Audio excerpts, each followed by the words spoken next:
was really like an exploration. What can I do with opera? How can I find a new way to explore the medium and the collaboration between music and dance?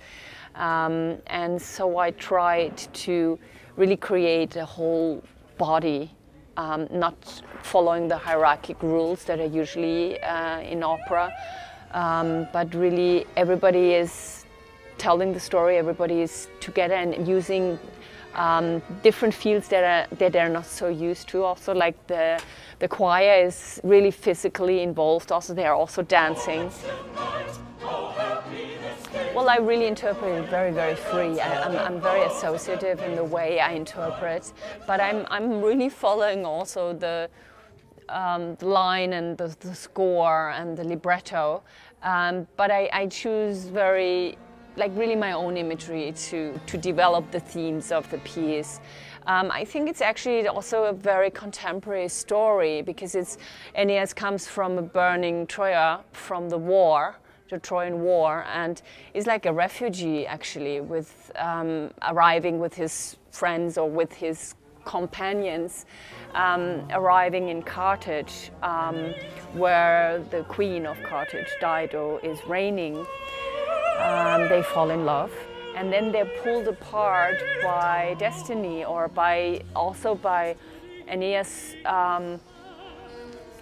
precast fate, that he is supposed to form a new Troy again in Italy and to keep on sailing and leaving her.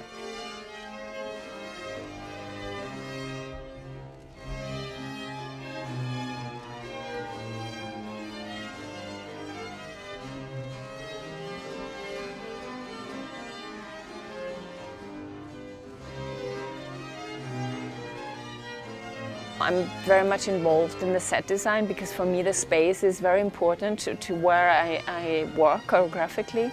So I developed this idea, and first I thought, oh, I'm gonna make a video. I'm gonna film the Mediterranean and see sort of the line where Aeneas comes, and maybe the harbor or something like this.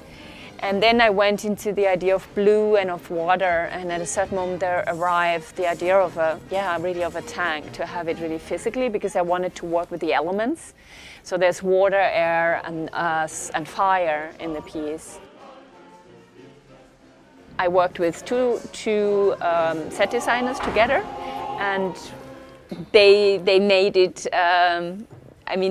They pursued the idea, and then we worked with very, very good technical team together, that actually they're with us on tour, that also planned it and technically made it happen, because it has to go on tour. We have to make something that builds up and builds down again.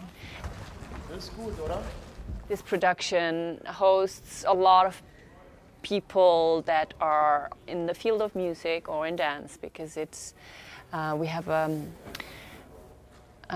baroque orchestra with us from Berlin. They're also they're called the Academy of Old Music. They're using baroque instruments with Guts strings, and the vocal consort, which is an independent choir.